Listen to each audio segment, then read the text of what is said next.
Hello everyone, আপনারা কেমন আছেন? আশা করছি আপনারা খুব ভালো আছেন। আরেকটি নতুন রেসিপিতে আপনাদের সকলকে স্বাগত জানাই। তো আজকে আমি বানাবো রুই মাছ। রুই মাছটাকে বানাবো আলু আর নেনুয়া দিয়ে। তো এখানে আমি 4 পিস রুই মাছ নিয়েছি। রুই মাছের মধ্যে অল্প একটু হলুদ, অল্প একটু নুন দিয়ে ভালো করে নুন আর হলুদটাকে এখানে মাখিয়ে নিচ্ছি মাছের মধ্যে। আর এখানে আমি একটি আলু, দুটো নেনুয়া, একটা পেঁয়াজ আর একটা টমেটো নিয়েছি। তো আলু আর নেনুয়াটাকে এখানে আমি ভালো করে ছুলে নেব। আপনারা চাইলে নেনুয়ার বদলে ঝিঙেও নিতে পারেন, ঝিঙে দিয়েও বানাতে পারেন। আর আজকে আমি যেই রুই মাছের রেসিপিটি বানাচ্ছি, এটি আমি 3 জনের জন্য বানাচ্ছি।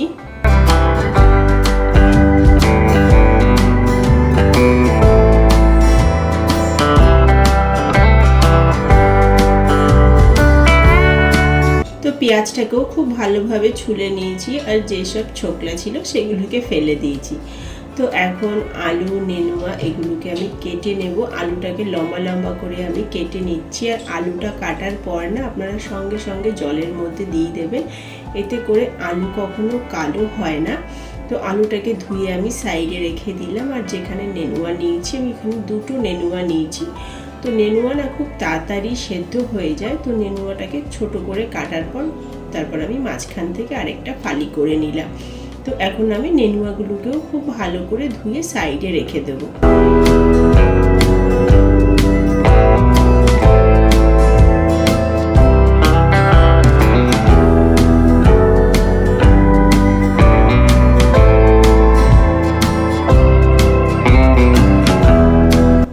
পেঁয়াজটাকে লম্বা লম্বা করে কুচিয়ে নিচ্ছি। এখানে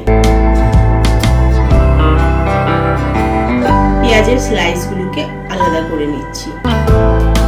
কড়াইটা ভালো করে গরম করে নেওয়ার পর কড়াইয়ের মধ্যে সর্ষের তেলটা দিয়ে সর্ষের তেলটা ভালো করে গরম আমি করে নিয়েছি। তারপর একটা একটা করে 4টেই মাছের পিস আমি দিয়ে দিলাম তেলের মধ্যে। আর কড়াইয়ের মধ্যে তেল দেওয়ার পর না কড়াইয়ের মধ্যে তেলটাকে ভালোভাবে চারিদিকে লাগিয়ে নেবেন। মানে হচ্ছে তেলটা যখনই গরম হয়ে যাবে কড়াইয়ের চারিপাশটা তেলটা ভালো করে আপনারা লাগিয়ে নেবেন। এতে করে মাছগুলো না কড়াইয়ের মধ্যে আটকে যায় না, মানে মাছ ভেঙে যায় না, খুব ভালোভাবে মাছগুলো ভাজা হয়ে যায়। মাছ ভাজার পর যেই তেলটা ছিল সেই তেলের মধ্যেই আমি কেটে রাখা পেঁয়াজ আর অল্প একটুখানি আমি এখানে কালো জিরে দিয়ে দিলাম। এক্সট্রা কোনো তেল দিইনি, যেটা তেল বেঁচেছিল ওই তেলের মধ্যেই কিন্তু এখন আমি মাছটাকে রান্না করে নেব। তো তারপর আমি একটা তেজপাতা আর কেটে রাখা আলুগুলো দিয়ে দিলাম। তো পেঁয়াজটাকে কিন্তু ভাজিনি, পেঁয়াজের মধ্যেই আলুটাকে দিয়ে দিয়েছি, কেননা আলুটাকে অল্প একটু ভাজবো। তো তার সাথে সাথে পেঁয়াজটাও কিন্তু ভালোভাবে ভাজা হয়ে যাবে। তো দেখুন এখানে পেঁয়াজ আর আলুটা অল্প একটু আমি ভেজে নিয়েছি। এর মধ্যে এখন আমি দিয়ে দিচ্ছি অল্প একটু আদা, মানে 1 চামচ আদা, 1 চামচ রসুন বাটা। তো আদা বাটা আর রসুন বাটাটা দিয়ে আবার একটুখানি আমি নাড়াচাড়া করে নেব। এখন আমি এর মধ্যে দিয়ে দিলাম নেনুয়াগুলো, কেননা নেনুয়া না সেদ্ধ হতে কম টাইম লাগে। প্রথমেই যদি আগে আপনি নেনুয়াটা দিয়ে দেন না, তাহলে নেনুয়াটা একদম গলে যাবে। তো আলুটা অল্প একটু ভেজে নেওয়ার পর তারপর আমি নেনুয়াটাকে দিলাম। তো দেখুন এই টাইমেই কিন্তু নেনুয়াটা কতটা নরম হয়ে গেছে। এখন আমি এইটার মধ্যে মশলা দেব। অল্প একটু হলুদ গুঁড়ো, অল্প একটু জিরে গুঁড়ো, অল্প একটু লঙ্কার গুঁড়ো, অল্প একটু ধনে গুঁড়ো, অল্প একটু লবণ, মানে স্বাদ অনুযায়ী লবণ আমি দিয়ে দিলাম। অল্প একটু জল দিয়ে এখানে আমি গরম জল ইউজ করছি। ভালো করে নাড়াচাড়া করে নেব কিছুক্ষণের জন্য, 6 থেকে 7 মিনিটের জন্য, যতক্ষণ না মশলাটার কাঁচা গন্ধ চলে যাচ্ছে। ওরই মাঝখানে একটা টমেটোকে আমি কেটে দিয়ে দিচ্ছি। তো 6 থেকে 7 মিনিটের জন্য এটাকে আমি নাড়াচাড়া করে নেব ভালোভাবে, যতক্ষণ না মশলার কাঁচা গন্ধটা চলে যায়, মশলা থেকে তেলটা বেরিয়ে আসে। তো ভালোভাবে মশলাটা কষিয়ে নেওয়ার পর আমি এখন এখানে জল ঢেলে দিচ্ছি মাছের মধ্যে। একটা হালকা পাতলা মাছের ঝোল আজকে বানাবো। তো তার জন্য আমি পরিমাণ মতন জল ঢেলে দিয়েছি। ভালো করে নাড়াচাড়া করে দেবো। নাড়াচাড়া করে দিয়ে এটাকে আমি একটু ফুটতে দেবো।